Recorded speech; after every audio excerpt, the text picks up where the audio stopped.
Well, good morning, Greenford. It's great to be here today.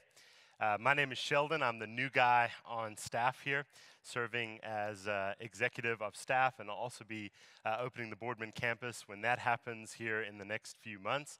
So excited for you to be here. My family's sitting down here on the front row. So it's just a good day for us to be here in Northeast Ohio. I grew up in South Africa. That's where my family still lives. I've been in ministry about 24 years, and I've been married to my wife almost 17 years. Going to tell some stories today.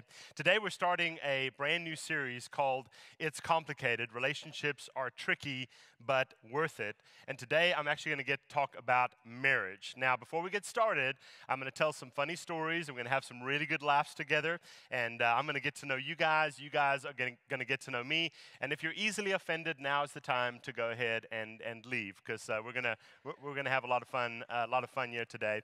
Just want to make sure that I let you know kind of who I am as well. Here's a picture of my family that they're sitting here. You might have met us as well. My wife, Haley, we met in college. I'll tell you some of those stories another time, maybe. Been married almost 17 years, like I said.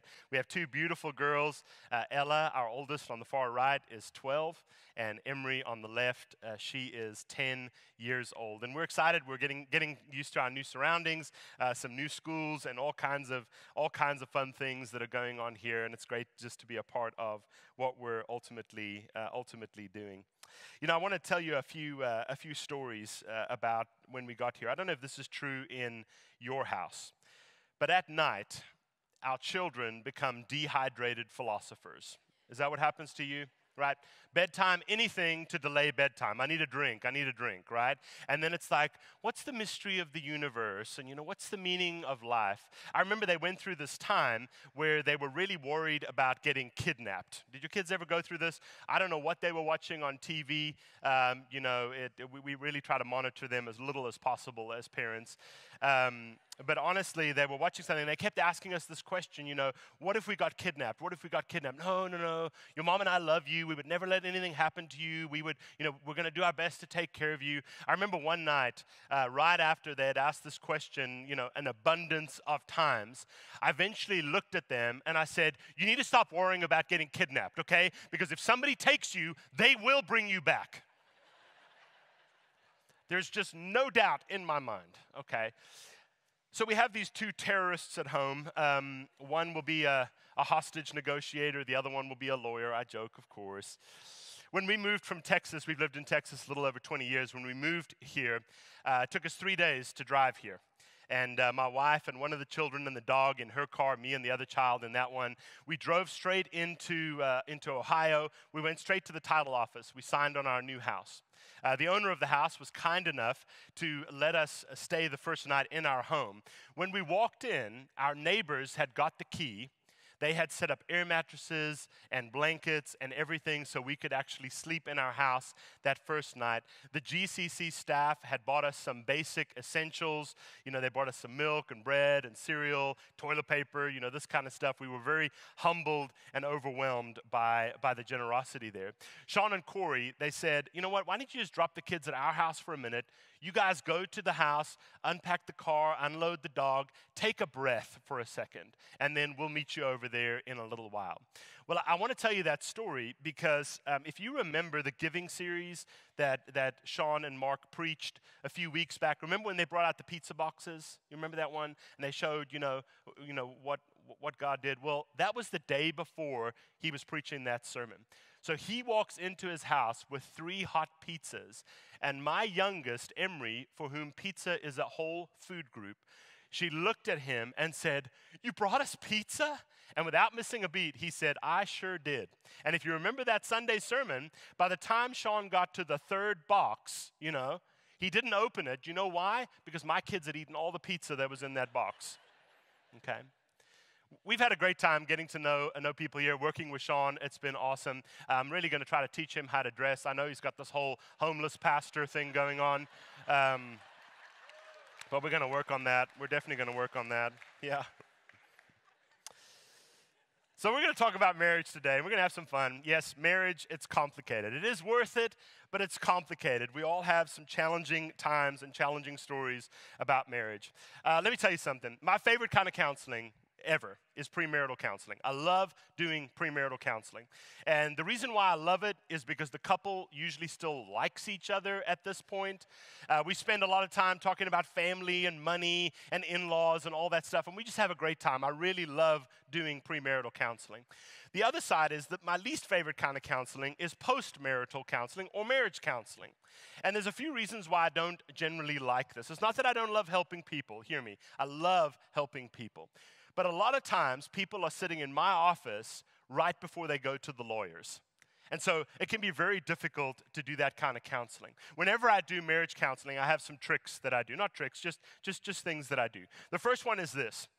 Whenever I meet the couple for the first time, I'll always meet them in the hallway. Now, in my office, I used to have a really good-sized office, and I had a variety of chairs in there. One was a two-seater, like a love seat. And then I had 2 armchairs, and then I had my desk and all the rest of it, okay? And I'd meet them in the hallway, and I would always I'm just going to go grab a coffee, or I'm going to run to the restroom. Hey, why don't you just go into the office and sit wherever you're comfortable? Now, this did a few things. The first thing is, it gives people a minute to just catch their breath. Sometimes counseling can be a very anxious process. So I just want to give them a minute. Hey, just go and sit wherever you're comfortable. The second thing is, where they sit matters. It tells me before I walk into the room exactly where we are. Now, where do you think most couples sit? Where do most couples sit in my office? They sit on the couch, right? This is a good sign. Like they're here, they're going to work on it, and it's going to be great. Now, I've had people sit in various places. I remember this one couple came in. She sat on the couch, good sign. I walked in my office. He was kind of meandering around the office still. I thought, okay. I went and sat down. He walked over, picked up one of the armchairs, marched it to the entry of my office, put it down, sat down, crossed his arms, crossed his legs, and then announced, well, I'm here. And it wasn't long after that I had to say, I'm not sure that I can actually help you guys. My favorite story, and I want to be very clear, I probably gave this couple bad counsel, but I own that now. It was many years ago. I was young. They came in my office. And I'd spoken to her on the phone. I introduced myself. I was just introducing myself to him, and I didn't quite catch his name. You may not know this, but I actually wear hearing aids. I'm actually quite hard of hearing. I didn't quite catch his name, and she sat us all down in the office, and then she leaned forward as we began, and she looked directly at me, and she said, I just need you to know that I took 2 psychology classes in college, and I'm going to be here helping you counsel and decide how we're going to move forward. A co-counselor. How exciting for me. The next several minutes were a blur. This barrage of, well, he doesn't communicate and show affection, he's bad with money, blah, blah, blah, just went on and on and on. And after several minutes, she paused, looked at me, and said, and that's why we're here, because what I need from you is I need you to tell him what the problem is. So go ahead. You tell him. Go and just tell him what the problem is. You go ahead. Go. Oh, it's my turn. Oh, thank you. Whenever couples are like that, I try to speak sort of slow and low, right? These are the days of our life. You know what I mean, right? And I looked and I said, I think I see what the problem is. And she said, yeah, I mean, it's right there. It's so obvious, isn't it? Go ahead. Just tell him what the problem. Go ahead. I said, yeah, I think the problem is pretty obvious. Eventually looked at her and I said, the problem is you. And she was speechless after that, which was a nice change. They didn't come back. Although I think the husband did mouth the words, thank you, as we were leaving. It was good. Whenever couples come in, whenever they start, I often will start with this question. I'll ask them this, and I'll say, do you want to be married? It seems like an obvious question, right? But not everybody answers this question yes. Some people don't actually want to work on their marriages. Some people actually just want their marriages to end or stay exactly the same. And so it's become a valuable question over time. The one thing that I want us to learn today is this. Marriage is hard, and it should be. Now, I know what you're thinking.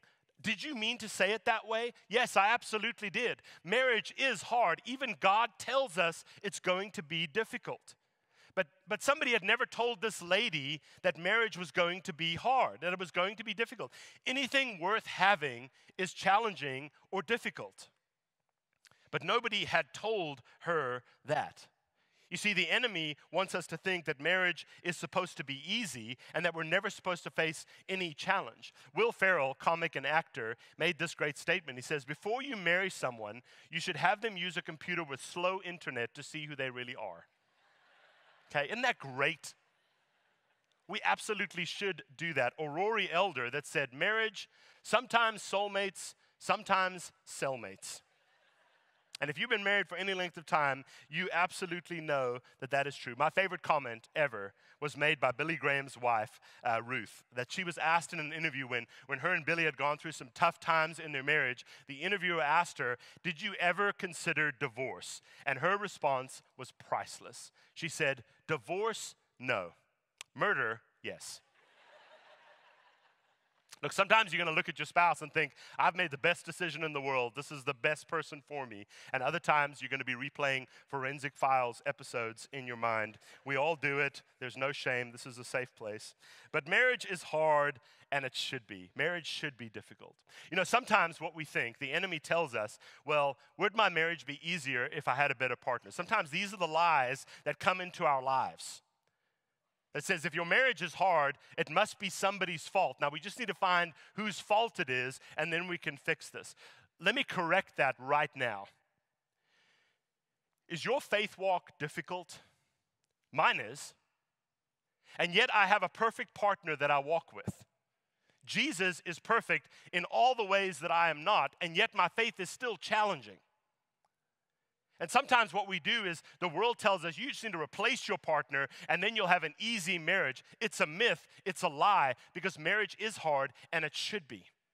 That's the way that God ultimately designed it. And if you want another way to say it is this: when we build our marriages on the rock, on Jesus, we're less likely to end up on the rocks. The best gift you can give your marriage is a good relationship with God. That's why it's so important to have a quiet time. It's so important to go to church together, to serve together, to give together. Because what that does is it binds you. It allows God to be a person in your marriage, and He'll help you through those hard times. It doesn't mean you'll never have them. It just means that He will be there ultimately with you.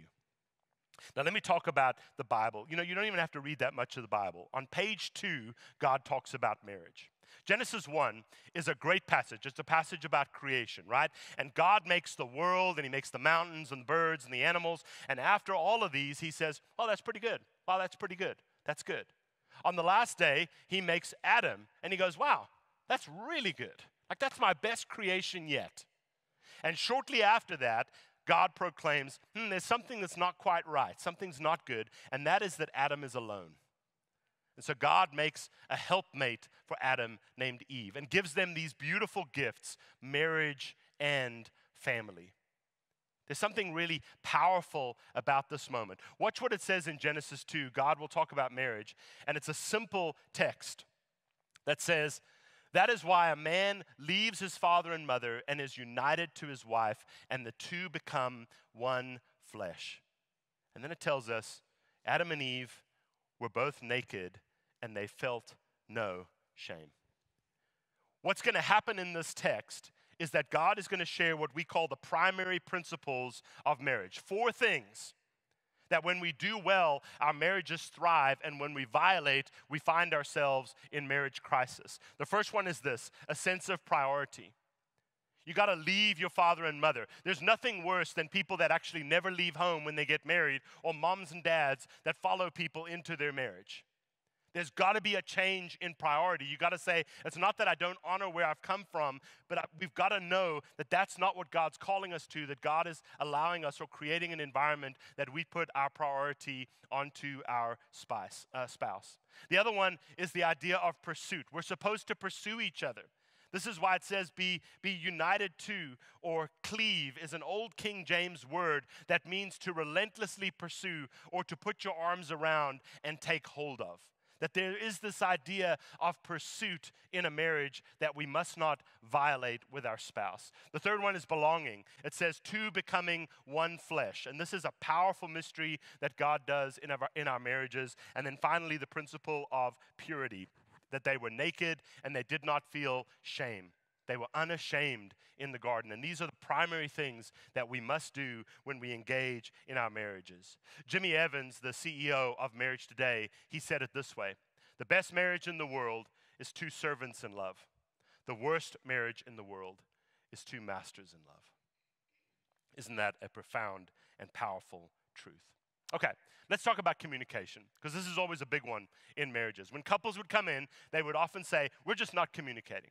One of the tools that I would use is I would ask them what their last fight was. And usually, they were in my office, it was usually either that day or a couple days before. And I would say, let's just play out the fight. Who said what? What did you say? How did you respond? What happened? And after about 5 minutes, they're like yelling at each other, and they're you said this and I said that, no. And then they'll look at me in the middle of it, and I just wouldn't stop it, and they'd say, see, we're not communicating. And I'd say, actually, you're communicating fine. The problem is you're talking at each other rather than to each other. You're not actually sharing the journey in the midst of this. You're listening defensively or through your wounds or through your past. You're placing undue expectation on each other as you're trying to communicate through this thing and through this marriage. You're two individual people that just aren't saying the same thing. I want you to hear something in the midst of this. Communication is a skill, not a talent. Nobody comes out of the womb talking. We have to learn how to communicate. Now, the best part about it is sometimes the myth is, well, you're just a good communicator and I'm not. No. This is a skill that we can all get better at, that we can do really well with if we spend the time learning how to talk to each other. It is a skill, not a talent. Okay, so let me tell you, when I was early married to Haley, she would come home after a frustrating day at work, right? And what would happen was, she would tell me about something that happened. Oh, this person wasn't nice to her, stole her lunch, or was mean to her, whatever she would say. And after about 5 minutes of her frustration, I would stop and I would say, okay, this is what we're going to do. We're going to find out where they live, and we're going to burn their car, and we're going to, right? I went into that macho testosterone mode that men have, because we do not like it when people hurt you. Right? We don't like that. We're not going to stand for that. And then after a minute of me describing this 5-step plan of what we were going to do, now Haley's frustrated at me, and then she says this line. She says, all I wanted you to do was, oh, you've had this conversation in your house too. I see. All I want you to do is listen, because she just wanted to vent it out. And I went into fix-it mode, because that's what guys do. Just a sidebar, ladies. If you want your man to just listen, tell him before you start. I promise it helps, okay? There are a lot of amens there, okay? That is going to be a truth. We've got to learn to listen to each other. I'm going to tell you a story. When we were new parents, we'd got Ella. We were home from the hospital. We were trying to figure out what we were doing as new parents. Nobody knows what they're doing when they're new parents, right? Nobody actually knows what's happening. Haley was amazing, because she's always worked full-time. I've always worked full-time, and we've always done things together. So we've been partners on everything. Nothing is off limits. She did this program with our kids that at 8 weeks old, our kids slept 12 hours through the night, from 7 p.m. to 7 a.m. It was amazing. She was so good at doing this. The problem was she would drop Ella at daycare, and they would leave at 7:30. Ella woke up at 7. What happened was, in that time, I would go and change her. Haley would feed her. Then I'd change her again. Then I'd dress her. Then I'd pack the lunch. And I'm trying to get ready for work, and she's trying to get ready for work. We have to leave at 7:30. And it was just pandemonium in our house. And it was really stressing me out. And so one night after dinner, after, baby was asleep, I went to Haley and I said, listen, I need you to do one more thing. I just need you to do one more. I don't even care what you do. You can change her. I don't even care. I just need you to do one more thing that would really help me out. Her response to me was not what I expected. It was very sort of frustrated and somewhat towards me, and it kind of blew my hair back a little bit, and I was like, something is weird here. What is going on? So I called a timeout, which we've done several times in our conversations, and I said, hey, my brain sort of exploded in the middle of this conversation. And I said, timeout. I said, what do you think I'm saying? And she said, I think you're telling me I'm a bad mother, that I'm not doing this right, that I shouldn't have gone back to work as quick as I did. And she listed all these things. And I said, I'm not saying any of those things. I'm just saying that I'm drowning and I need help. I just need you to do one more thing. It changed the way that we communicated. We stopped talking at each other and we start talking to each other. Because you see, what we do is we often reinterpret what people are saying to us as if that's what they're really saying. And a lot of times it's not. If we just slowed down and took a minute to listen to each other, it would change the way that we communicated. When we look at marriage, whenever we talk about marriage, we got to talk about Ephesians chapter 5. Ephesians 5 is a seminal work on marriage. Now, we often don't like this text because it has some difficult words or words that we have made difficult. Words like submit. And we don't like this word because we think, oh, what does this mean? It's about control. You know, especially for wives. You're telling me my husband controls me or that I don't have a say or that I'm a doormat? No. Let me correct what Paul is saying in the midst of this. He has spent the first part of chapter 5 talking about relationships and talking about the way that we honor God by the way that we treat each other. He gives this setup in verse 21 and he says, submit to one another out of reverence for Christ. What that means is the way that we engage with people represents our relationship with God. That's powerful. Then he's going to speak to wives in verse 22. He says, wives, submit yourselves to your own husband. That's probably important, as you do to the Lord. For the husband is the head of the wife, as Christ is the head of the church, his body, of which he is the Savior. Now, as the church submits to Christ, so also wives should submit to their husbands in everything. And that's what we say, oh, there it is. Are you saying my husband's the boss? Absolutely not. I want you to understand what this text is about. Men, by nature, are protectors. That's why we have a hard time listening. Because when somebody is hurting you or you are sharing wound, our natural instinct is to protect you. I want you to think about it in terms of faith. We are all sinners, right? I know I am. And sometimes when I picture faith, I picture myself in the defendant's chair in a courtroom.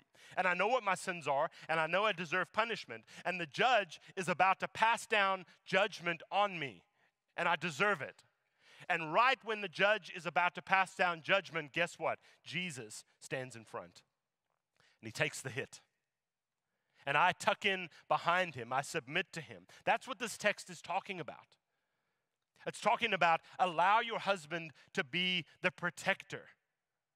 Not because he's over you, but because that's his job. If there's an intruder in your house, this is not the time to say, hey, honey, let me open that door for you. You go ahead first.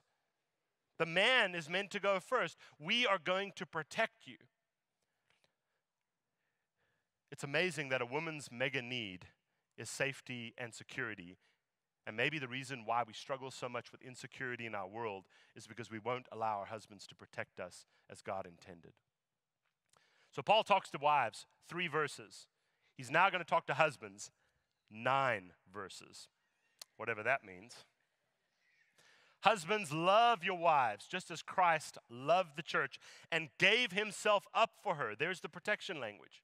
To make her holy, cleansing her by the washing with water through the word, and to present her to himself as a radiant church without stain or wrinkle or any other blemish, but holy and blameless. What that means is guys love it when their wives feel safe and secure and beautiful because that means they've done their job well. In the same way, husbands ought to love their wives as their own bodies. He who loves his wife loves himself. After all, no one ever hated their own body, but they feed it and care for their body just as Christ does for the church. For we are members of his body.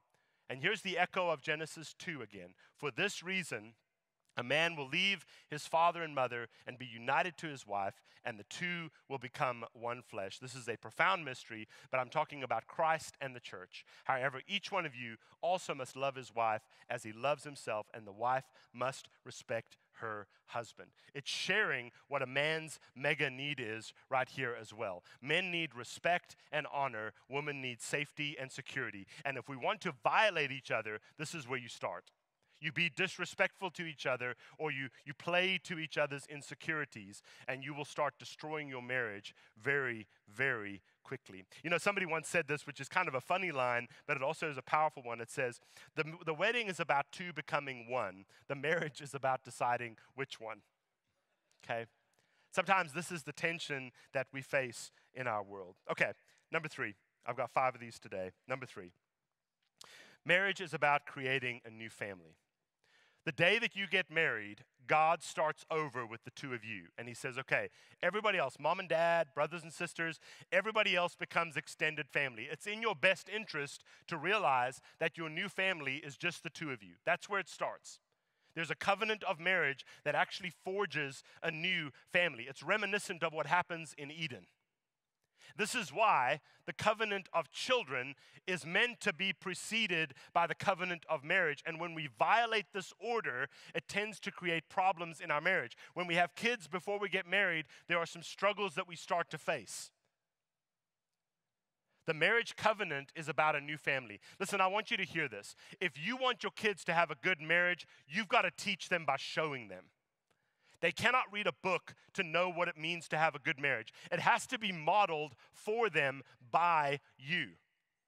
Our kids know that I love Haley more than I love them. People always are like, because they're designed to leave. I mean, it's close, don't get me wrong. I mean, some days it's here and other days, you know.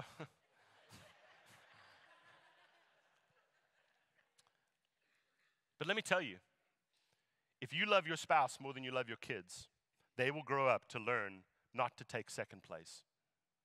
Not to just be with somebody who's good enough.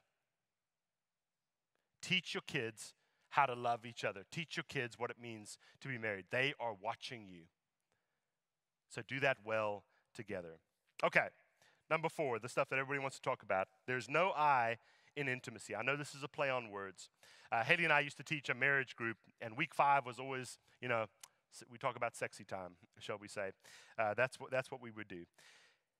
Whenever the Bible talks about sin, it talks about sexual sin. Whenever the Bible talks about intimacy, it talks about either a husband and wife or Christ and the church. It's a profoundly positive statement about these things. Now, let me tell you a little truth. This might sum it up really good for you. Somebody once said this.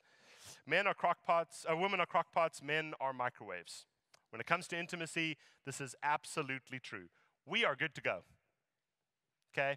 Ladies, it takes a minute. Right? It takes time. You got to build intimacy into your marriage. Now, I just want to be clear about something. I just want to share this with you because hopefully this will be redemptive. Men and women feel different about modesty, or specifically about nudity. Men think nudity is funny. Okay? I don't know why we do lunges before we get in the shower. It's just what we do. Okay? We want you to roll your eyes at us. We want you to tell us we're gross. We are. We don't care. We're just excited to be invited to the party. But I want you to hear this as well. Women, you know, when the fall happens with Adam and Eve, I don't believe that what happened fell equally on both people. Women tend to carry far more shame about nudity than men do. We just don't seem to have a problem with it in the same way. We have other things that we inherited, but that's one of the big ones. Ladies, sometimes when you feel shame, you go into the world of insecurity and you think there's something that's wrong with you, or you look at your bodies. I just want to tell you, and I want you to hear this, we do not see what you see. God gave you all the goodies we like. We don't see what you see. Just own it. Just be beautiful for your spouse. Don't treat intimacy like there's something wrong with you. You know, we used to teach this marriage group. I can't believe I'm going to say this. We used to teach this marriage group, and Haley, who is in the OBGYN field, so you can imagine some of the filters that we don't have in our house, she would always tell the ladies, you got to show up for your man. And let's be honest, ladies, it doesn't take that long. And everybody would always laugh, and then they would go, yeah, get a lock for your closet, people. The Friday guys will be outside with locks, and you can schedule an appointment for them to come to your house. I'm just kidding. You got to spend time. You got to show up for each other. You got to be engaged in this. This is an important part. And what we try to do sometimes is we try to shame each other with the intimacy conversation as if there is something wrong. 1 Corinthians chapter 7 has a powerful word for us to hear. I'm reading this out of the Message, which it just says it so well. It says, it's good for a man to have a wife, and it's good for a woman to have a husband. Sex drives are strong, but marriage is strong enough to contain them and provide for a balanced and fulfilling sexual life in a world of sexual disorder. Isn't that a great way to say that? The marriage bed must be a place of mutuality. The husband seeking to satisfy his wife, the wife seeking to satisfy her husband. Marriage is not a place to stand up for your rights. Marriage is a decision to serve the other, whether in bed or out. Marriage is a place of service. Remember, 2 servants in love, not 2 masters in love. In a poll that was done, I think also in the Marriage Today series about 15 years ago, they asked people, men and women, and they said, when do you find the opposite sex most attractive? And men said all the stuff we would imagine men to say. Oh, she walked by. Okay, we're not difficult. Women said that men were their husbands were the most attractive when they were doing domestic chores, like vacuuming and washing dishes. Now, I want you to hear this, men. If you hear nothing else, I want you to hear this. Some of you are a clean house away from the night of your dreams. There are going to be a lot of clean houses this week. Let me close by kind of talking about this. Number 5, everybody has the marriage that they choose. I know sometimes this is a hard truth for people to hear, but whatever marriage you have is the one that you've chosen because you're a part of it. And sometimes what we do is we say, well, I don't have the marriage that I want. Then you need to be the change that you want to see. You need to become the embodiment of the marriage that you want to see because you're in it. It doesn't mean that you can control someone else, but whatever marriage you have is the marriage that you ultimately want to have. You have power to shift that, to change that, to make it what you want to be. If you guys are struggling in your marriage, I tell you what, the greatest thing is start pursuing God together. Because the amazing thing about it is that if God is a part of our marriages, the more that Haley and I love God, guess what? The closer we start moving towards each other. Marriage is meant to be a redemptive place. And we also have to be comfortable with what our role is in a marriage. Haley and I made a commitment a long time ago that we were going to have our marriage. We weren't going to look at everybody else and say, well, what do they do? And that's what we should do. We've always found our own place, and we do what works for us. There's a few things that are different in our marriage, that we have some role reversal and all kinds of things. Let me give you an example of what I mean by this. Okay, so my schedule has always been a bit more flexible than Haley's. And so on Fridays, when I had a day off, I would often volunteer at the kids' schools and, go on field trips or do whatever I needed to do. And one of the things that happened, I grew up with sisters, and so I'm very used to it. It would always be a bunch of moms and then Sheldon. That's just how it was. I accept this. It does not bother me. I don't even notice it most of the time. Well, my oldest, Ella, she was in the Nutcracker. She's been in the Nutcracker. She's an incredible ballet dancer. And she's been in the Nutcracker the last 2 years. And they have parents come and serve, right? And we run the concessions, or we work in the gift shop or whatever else. Well, one of the things that they do, if you are a volunteer parent, is they give you these Nutcracker shirts, which I got, okay? The one on the left was the first year. The one on the right was the second year. And I wore this Nutcracker shirt, and I walked home. I came in after one of our nights there, and Haley looked at me, and she said, I'm pretty sure that's a woman's shirt. And I looked at her and I said, I'm pretty sure I don't care. I earned this. I'm going to wear it. And so come Christmas time, you will see me in the Nutcracker shirt because I'm okay with that. We've got to be comfortable with who we are. We've got to stop worrying about what everybody in the world tells us we should be doing. We need to get back to the basics. We need to start following what God's desire is for our marriages. Just this reminder, one last time, if we build our marriages on the rock, on Jesus, we're less likely to end up on the rocks.